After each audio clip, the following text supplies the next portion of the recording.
เอาพี่น้องเนาะก็คือว่าแล้วเมื่อกี้นี่พี่น้องเนาะถามทางน้องพัดไส้เพิ่นเนาะคือว่าเป็นนี่ได้เนาะเรื่องราวมันอันนี้คือว่าคืนนี้ทางน้องเบลเพิ่นโทรมาบอกเพิ่นว่าทางอ่ารถใหญ่มาตามพ่อเพิ่นรถใหญ่รถเวียดรถหัวยาวๆรถบ้งก็เล่นนะบ่แม่นหัวยาวเป็นหัวน่ะเด้ปลาดุกบ่แม่นหัวปลาดุกเด้รถแดงกันบ่แม่นรถโอ้รถนั่นแล้วรถใหญ่สิกลับเพื่อนมาแต่จอน้ำกำลังสิกลับเพื่อนแต่รถถ้าเป็นตำเอาขามเลนไปตำเอาเล่ารถรถบ่มีตาเนี่ยรถที่ห้างขาดตาหน้าบ่มีตาหลังมีแต่ไฟโทรศัพท์นี่นะพี่น้องเอ้ยแต่เขาขามไปตำเอาขามเลนไปตำเลย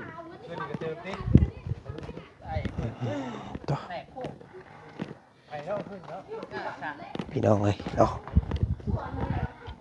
มีหมอกอันนี้เที่ยงเลยได้นี่พี่น้องเอ้ยเนาะโมเมนต์เศร้าได้พี่น้องเอ้ยเนาะ11 โมงแล้วตอนนี้เนาะ12 โมงเกือบเที่ยงเลยยังมืดกึบอยู่พี่น้องเอ้ยเนาะภูเขานอนสงบนิ่งเนาะท่ามกลางหมอกควันของเมฆปาโตพี่น้องเอ้ยเนาะก่อนอื่นเด้อพี่น้องเอ้ยที่อะไรข่อยเนาะน่ะที่แห่บ่ยาวนี่เนาะเอาก่อนอื่นกราบทักทายสบายดีเนาะสบายดีจ้าสบายดีพ่อแม่พี่น้องหมู่เพื่อนมัดสุขสู่คนเจอกันกับบ่าวจันเนาะพี่น้องเนาะอยู่ในซ่องของเจจันบรรเทาทุกข์เด้อพี่น้องเอ้ยเนาะทุกมันทุกข์กับเขาเอาเนาะสบายดี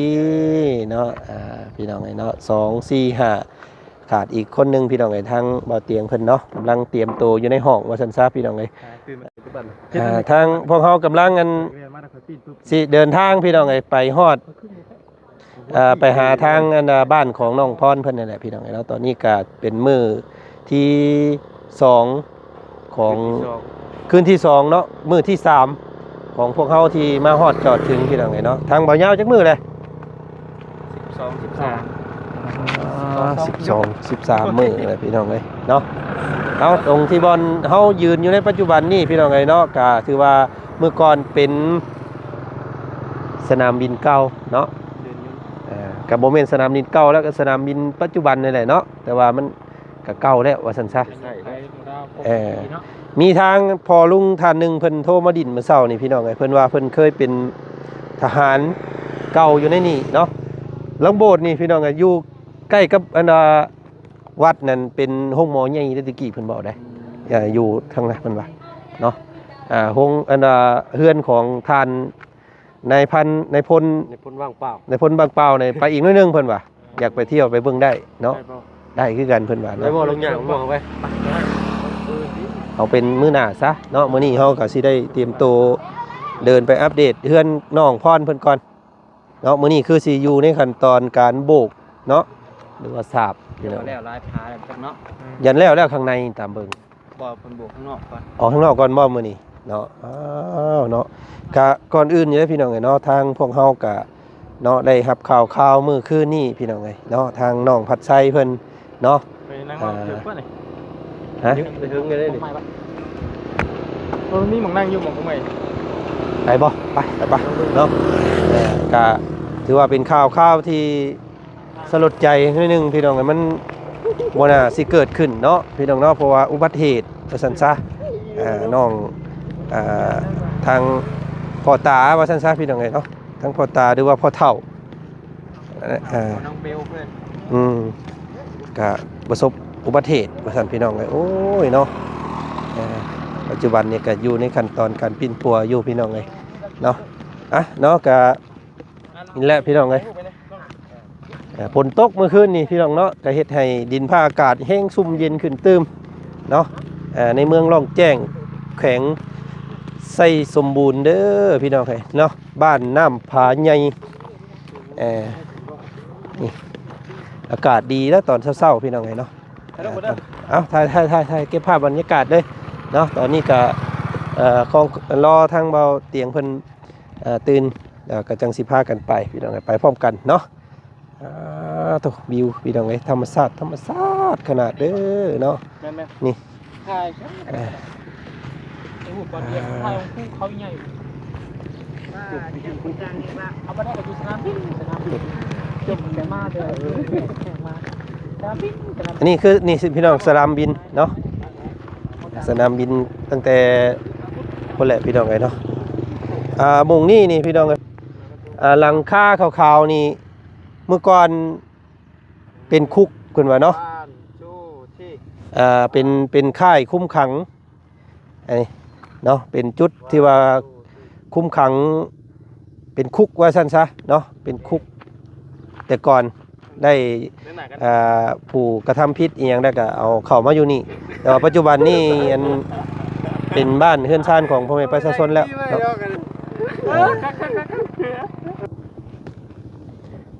พี่น้องเอ้ยเนาะเอาคือว่าแหละเนาะทางหลังเฮานี่เป็นคุกเก่าเพิ่นว่าพี่น้องเอ้ยนี่หลังขาวๆนี่แต่ก่อนเป็นบุงคุมขังนักโทษโธ่ ซื้อเฮาบ่ได้ฮู้จักแล้ว เราหลุด ซี่นะซี่บ่เป็นแม่นแล้ว เอาเนาะก่อนอื่นสบายดีป้าลุงอีกก่อนพี่น้องเอ้ยสบายดีเนาะกราบทักทายสบายดีเด้อพ่อแม่พี่น้องเนาะ FC อยู่ทางแขวงไส้สมบูรณ์เนาะเมืองล่องแจ้งพี่น้องเอ้ยเนาะนี่ก็ถือว่าเป็นเมืองที่เก่าแก่เลยเนาะประวัติศาสตร์เมืองนี้ก็บ่ธรรมดาได้พี่น้องเอ้ยเนาะเป็นศูนย์แนวลาวแนวหน้าได้แต่ก่อนเพิ่นว่าพี่น้องเอ้ยแนวหน้าแบบว่าค่ายทหารเก่าแนวน่ะแม่นเป็นค่ายทหารอยู่นี่พี่น้องเอ้ย แต่ว่าแนวน่ะคือมันได้เห็นคลิปชุมเฮาก็ดีใจแล้วเนาะ แม่น แต่คาบิกี้สมัยทั้งพ่อทั้งแม่เพิ่นเคยปฏิบัติหน้าที่อยู่นี่เนาะ เปลี่ยนแปลงไปหลายเพิ่นว่าเพิ่นเว้ามาเมื่อเช้านี่พี่น้องเอ้ยแต่ว่าบ่ทันคลิปเพิ่นซ้ำโอ้ยเนาะเพิ่นว่าแต่ก่อนปลาไม้ปลาตอกหลายกว่านี้เนาะแล้วก็อันนี้สนามบินเก่านี่ก็มันสิงามกว่านี้แต่ก่อนเพิ่นว่าเนาะตอนนี้มันก็ฮิบเทียนไปตามกาลเวลาและคือว่าและพี่น้องเนาะอายุบ่มีหยังและคือว่าแหละ70 ปีเนาะ เนาะบ่มีหยังมั่นคงกระลงแก่นพี่น้องเอ้ยเนาะ คือทองคำเนาะทองคำนั่นแหละก็คือเป็นเนื้อทองคำคือเก่าแม่นพี่น้องผ่านไปหลายผ้าหลายปีก็ยังบ่มีคือทองคือเก่าเข้าใช้เบิ่งเอาอีหยังทองบ่ ว่าน้องพ่อนี่ก็เบิ่งว่านเพิ่นมีคนดวงดีเด้ คนดวงดี โอ้แบบพ่อเด้แบบได้ดวงดีแบบใดโอ้ได้เก็บเขาบ่ได้เข้าไปฮอนเลย ไปฮอนได้มันพ่อไปเป็นเส้นไปซี่เลยแม่นทองสะดึงสาล้านล่ะนี่นั่นน่ะทองเด้สาล้าน โพ่งสิเลยบ่เนี่ยมันหยดแน่เนาะมันหยดตามมันนั่นแบบมันไหลลงมาเด้ ไหลมามันหยดเด้ผู้หมานเด้ผู้เพิ่นหมานบางคนเนี่ยค่อยเบิ่งบ้านนี่นะผู้เขาไหลเป็นแนวคนในบ้านน่ะนะจักแม่นไปไปครึ่งได้พ่อเนาะโคโลไปซี่เลยแม่นป๋อมันก็จะเกือบช่ำนี่แหละนี่เนาะชิ้นใช้สักเบ็ดสาล้านนี่ทำนี่ได้นี่น้อยเนาะประมาณพี่ทำนี่ได้นี่พี่น้องสัมภาเบียร์ในแม่นบาท2 บาทพุ่นละเคยมีคนไหนได้น้องกันว่าอันเป็นบาท2 บาทก็ผู้เพิ่นโชคเพิ่นหมานเนาะผู้เพิ่นให้ก็ได้ใหญ่เลยนะเป็นเมืองที่เต็มไปด้วยทรัพยากรธรรมชาติพี่น้องแร่ธาตุแต่ทำนี่แหละนี่ประมาณนี้แหละนี่แทบจะกับลายมือเนาะเขาย่างไปย่างมากกับพ่อแบบมันอยู่ในสเก็ตทำนะมันหลายผ้าหลายปีแล้วมันโดนลงมาแล้วมันไหลมันเสาะออกมาเนาะถามรู้บ่เถิงแถวเจ้าของเห็นแล้วบ่ยังนะเนาะเรื่องราวของแขวเมื่อคืนนี้ก็แขวบองเลยพี่น้องเอ้ยทางบ่าวผึ่งเฮาก็ได้แขวบ่มีบาทนี่แขวมีมั้ยเห็นก็ลูกโอ้เขาลืมเอาภาพแขวเจ้าขึ้นครับแล้วก็อายเนาะแขวรุดแขวเฮียกินลาบหนูของบ่าวยาวเพิ่นเมื่อคืนนี่คิดว่าเป็นกระดูกหนูเคี่ยวไปแล้วอื่นลงเลยพี่น้องเอ้ยที่จริงต้องเอากระดูกออกแต่ยังบ่ทันหมู่เด้โอ้ยคักแล้วซำนั้นก็เนาะมันต้องไปสั่นแหละพี่น้องไผสิเอากระดูกออกเบิดครั้งนี้เนาะเอากระดูกขาก็ได้เนาะพี่น้องเนาะก็คือว่าแล้วเมื่อกี้นี่พี่น้องเนาะถามทางน้องผัดไส้เพิ่นเนาะคือว่าเป็นนี่เด้เนาะเรื่องราวมันอันนี้ คือว่า คืนนี้ทางน้องเบลเพิ่นโทรมาบอกเพิ่นว่าทางอ่ารถใหญ่มาตามพ่อเพิ่นพ่อเฒ่าร ถใหญ่ โดยรถเวียด รถหัวยาวๆรถบ้งก็เล่นนะ บ่แม่นหัวยาวเป็นหัวน่ะเด้ ลูกบ่ บ่แม่นหัวปลาดุกเด้ รถแดงกันบ่ แม่นรถ โอ้รถนั่นแล้วรถใหญ่ บ่หน้านี่นะ เบิ่งอยู่หั่นรถอันน่ะรถแก่ แม่ลูกบ่แม่นลูกบ่ปลาดุกกับหัวยาวๆแล้วว่ะ นั่นแหละอันนั้นเฮาคิดภาพนั่นแหละ มันบ่แม่นจริง รถหัว นั่นสิ อันนี้บ่แม่นบ่ หัวสับ อ๋อนี่รถหัวสั่นนั้น ตัวปัว โมโปตัวนี้พี่น้องเอ้ยอ๋อโธ่ แต่ว่ามัน เนาะ ตามรถจักรเด้ อ่าช่วงเวลาใดอันนี้เนาะ ประมาณเฮาอาบน้ำแล้วประมาณ 8-9 โมงนี่แหละ9โมงแรงพอดีมาแต่เฮือนสะพรนั่นแหละ อืม มาแต่เฮือนสะพรแล้วพอดีเพิ่นว่ารถมันข้ามเลนมันสิแซงกันทางโค้ง อืมมันเลยเลนมาหาเรา แม่นเล่าเลยกำลังสิกลับเพื่อนมาแต่จอน้ำกำลังสิกลับเพื่อนแต่รถทำไปตำเอาขามเลนไปตำเอาเล่ารถเล่าบนรถบ่มีตาเนี่ยรถที่ห้าง เอาขาด บ่มีตาหน้าบ่มีตาหลังมีแต่ไฟโทรศัพท์นี่นะ พี่น้องเอ้ย แต่เขาขามไปตำเอา อ้าว ข้าม เนาะ เลนไปตามเลย แม่น การรถใหญ่พิษเต็มๆนั่นแหละสั่นเนาะ โดย จังไดครับพี่น้องแต่ปัจจุบันนี้เป็นที่ใดแล้วตู้พอเพิ่น ปัจจุบันนี่กับคุณส่งมาล่าสุดนี่ว่าสิขามมุก โอ้ยังอยู่ในอันห้อง ICU อยู่นะบอกง่ายๆเนาะพี่น้องเอ้ยข่าวบ่ค่อยดีปานใดสำหรับทางพ่อตาเนาะแต่ว่ายังบ่ทันเป็นพ่อตาเนาะยังเนาะ ใส่เป็นออกซิเลย ยังเป็นพ่อของผู้บ่าวยังขึ้นในนามผู้บ่าวผู้สาวอยู่ แต่ว่าน้องเพิ่นไปมันไปกันได้ทับทามกัน โอ้ ได้ แบบว่า ปีแรกต้นปีว่าซั่นกันว่า อืม แม่ก็คือว่าปัดเพื่อนเดินได้ก็ เดือนหน้านี่แม่เฮาก็สิปาดเดือนหน้า อืม ผ่าตัดน้ำ พี่น้องเอ้ย จุกเท่าไรให้ซ้ำเหมือนกัน เนาะเฮ้ย ยังไงก็เนาะฝากเป็นกำลังแห่งใจเด้อเนาะว่าผัดไส้เด้อเนาะ ได้ ส่งถึงทางพ่อตาผู้แหละพี่น้องอยู่ทางบ้านเนาะเคาะให้เมื่อคืนว่าซั่นพี่น้องเอ้ยเนาะถือรถใหญ่ข้ามเลนเนาะพุ่งส้นเอาว่าซั่นโอ้ยปัจจุบันยังความเป็นความตายสำคัญว่าซั่นซะเนาะจังไดก็ขอให้หายเศร้าเนาะบ่ให้เป็นอย่างไรว่าซั่นซะพี่น้องเอ้ยเนาะ และเพราะว่าเราได้อยู่บ่เป็นยังดนตรีบ่ มาได้ ก็เอาเว้าแบบคร่าวๆก็ได้พี่น้อง ภาพมันรุนแรงโพดเนาะบ่ต้องเว้าถึงฮักอีหยังก็อย่าเนาะ ว่ารุ่นกันนักซะสาหัส อืมสาหัส ก็ว่าไงเพิ่นก็ไว้อันวัยวะอันหักเนาะ แม่น เอิ้นแม่นบ่เขาว่าถูกบ่ แม่ขา ไว้ สิบ่ว่า วัยวะพี่น้องเอ้ยส่วน ส่วน นี้แล้วก็ ร่าง ส่วน กาย นี้ เนาะ เนาะ หัว หัว ขากับหัวเนาะก็ถึงเป็นจุดหลักๆเนาะพี่น้องเนาะนี่แหละข่าวบ่ค่อยดีปานใดเนาะตื่นมามื้อนี้ก็ได้พี่น้อง สบายดี เนาะ ตอนเช้าไอ้นี่ ก็จะเหตุเกิดขึ้นได้ทุกเมื่อเนาะแล้วเพิ่นว่าเฮาบ่ตามหมู่กับหมู่มาตามเฮา แม่น ถูกเล่นดีกว่าได้เจ็บอาจสิเป็น เอ้าตอนช่วงเขาเว้าดีนี่คือกันเด้เราก็ขี่ถึกเด่นเนาะคือกันเด้เนาะบ่ยาวเนาะเจ้าเว้าอยู่กับเราตอนนั้น แม่น เพิ่นก็ยังเลยเข้ามาเล่นนะครับเอาเราเต็มๆเลยอันนั้นก็ได้แต่ว่าเพิ่นเป็นรถน้อยบาดนี่เนาะเฮาก็เป็นผู้ผิดอยู่แล้วพี่น้องรถใหญ่นะ แม่น สมานำบัดเจ้าบัดแซงเนาะซ้ำอันนี้ เฮ็ดได้ไหนก็ย่านะถ้าว่าเพิ่นเจ็บเนาะเพิ่นเจ็บเฮ็ดได้ไหนก็ย่าถ้าเพิ่นเจ็บเฮาสิใหญ่ๆจำได้ก็ย่า อืม จังไดก็ต้องผิดอยู่แล้ว แม่ จังได๋ พอรถใหญ่นะกฎหมาย ผู้กรณี บ้านเฮาแบบนั้นพี่น้อง ดูกรณีที่แรกตามที่เพิ่นนั้นเว้ามาหมู่เฮานะเพิ่นไปเบิ่งเพิ่นว่าเวียดบ่อยากยอมรับเพิ่นอยากปัดหนี้เพิ่นว่าคนขับหนีไปแล้วทั้งๆที่เพิ่นน่ะเป็นคนขับเอง แต่บ่อยากยอมรับ เพิ่นสิเวทว่า แต่แบบว่าต้องหลอกต้องร้อนเดี๋ยวกับตำรวจหาเพิ่นทัน เออ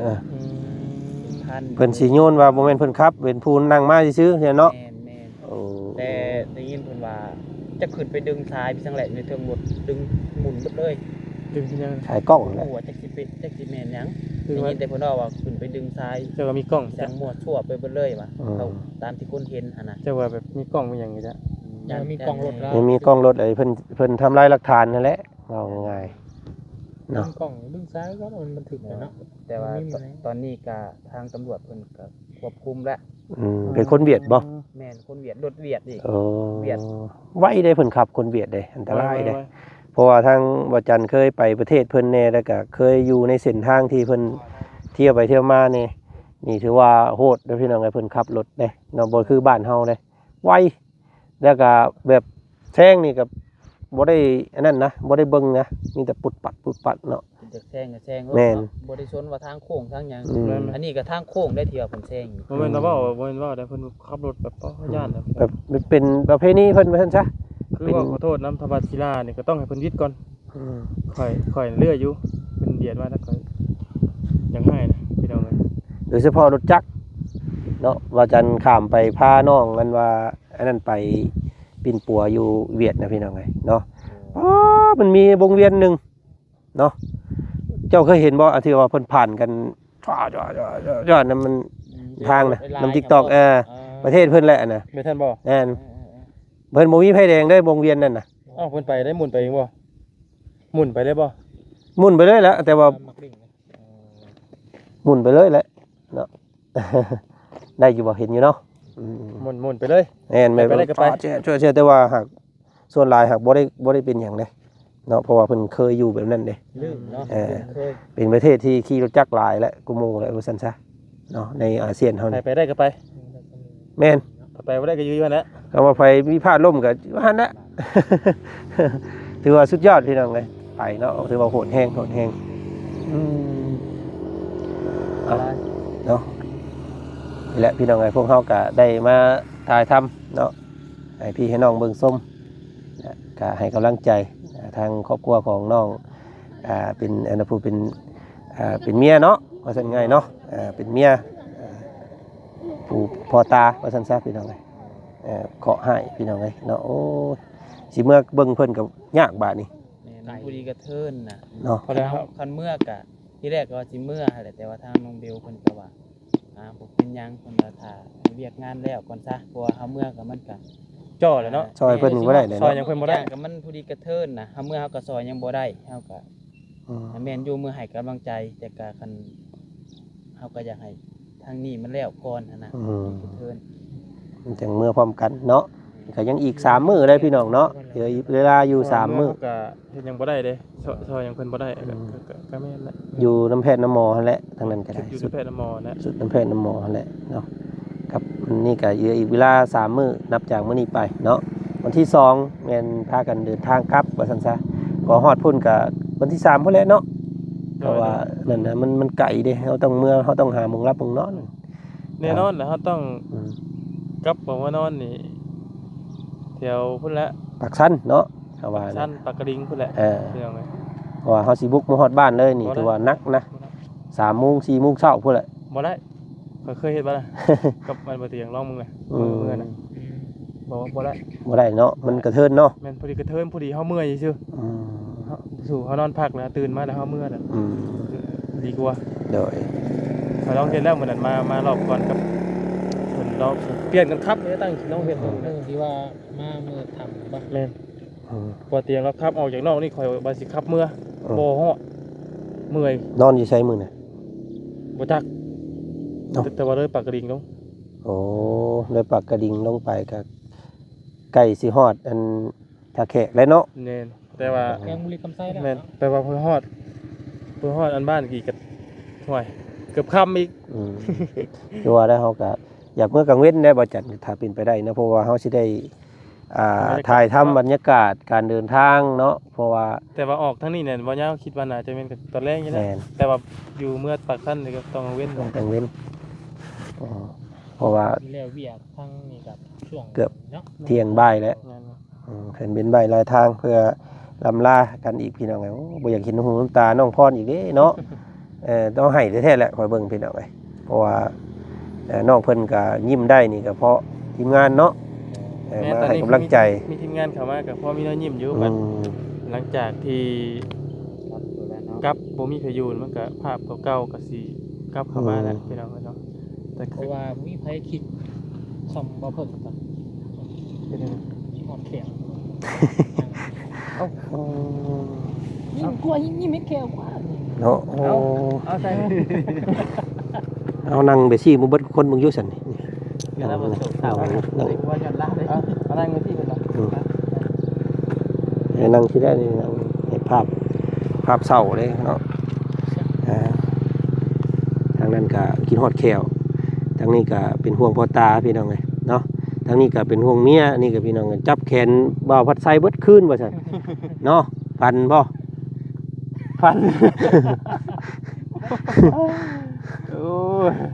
ฟันเห็นเมียจับแขนมันบ่าวพัดไซพี่น้องเอ้ย พอเรื่องกินลาบว่านไปปันเลยเนาะ กินฮอดเมีย ลายมือเลยเนาะ เอาเอาเอา อืม เอาที่มือนี่3มื้อนึง เดี๋ยวจับอีดีบ่แม่นดีบ่ จับอีดีเลยได้ โอ้ จับแล้วก็เฮ็ดหยังอยู่บ่ บ่จับมือจับเบิ่งเอาเลยเนาะนำแกนมาทางนี้ เพิ่นก็จับปึ๊บ เอาแล้ววันนี้พลิกโต๊ะวันนี้มือมันจะรุดออก อืม เซ็ตเอามา โอ้ตายแล้วเนาะ บ่เอาคืนนี่มือไม่ได้ช่วงเขาตื่นด้วย4 โมงเช้าเอาบ่รับแน่คืนนี้เซ็ตว่ะเป็นในใจ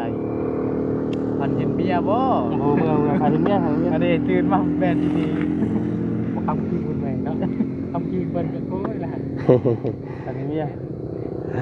เนาะ เอาพี่น้องเอ้ย น้อ เนาะ งได้ก็แดดฮ้อนเข้าแล้วบาดนี้พี่น้องเอ้ยเนาะแต่ว่าฟ้าก็เริ่มปิดได้อมื้อนี้บ่เห็นแสงแดดปานใดเด้อมื้อนี้ จอย เนาะพอดีมุกเทา พอดีแล้วอุ้มลูกอุ้มเต้าอยู่น้ำเฮาก็ อืม สบายพี่น้องเอ้ยอากาศร้อนแฮงนี่เราก็อกกระบาบลูกแล้วแหละเนาะทางน้องพร ๆ กั กัน นอยู่ลูกบ่ให้เจ็บกันเนาะ เห็น ไปเนาะก็พุ่นแหละสพี่น้องเอ้ยหาเก็บภาพบรรยากาศเก็บผูกเก็บห้อยเอาไว้เบิ่งบางครั้งหนึงเฮาเคยมาปฏิบัติการอยู่พี่เนาะ โดย พวกเฮานี่อาจจะเป็นทหารเก่าแต่ชาติก่อนก็แม่นเด้ มาเยี่ยมมายามบ้านเกิดเมืองนอนบ่ เอามาถิ่นฐานบ้านเก่าความบังบ่ได้เป็นความบังเอิญเด้เฮามานี่ ที่ว่าเพิ่นที่เว้าขึ้นว่าทหารในคาตะกี้เนาะ อืม กลับมาเกิดเป็นเฮาเนาะ เยี่ยมเฮา ตั้งแต่เข้าปฏิวัติพุ่นแหละ เพิ่นเป็นทหารแล้ว จำได้อยู่บ่ดุมเจ้าอยู่ไหนมีความทรงจำอยู่ว่าดุมเจ้าอยู่ เฮาขึ้นไปได้วัดอีกวันนี่ อ่า เฮาเบิดอยู่หั่นตะกี้ ชื่อได้อยู่ว่าดุมเจ้าของไหน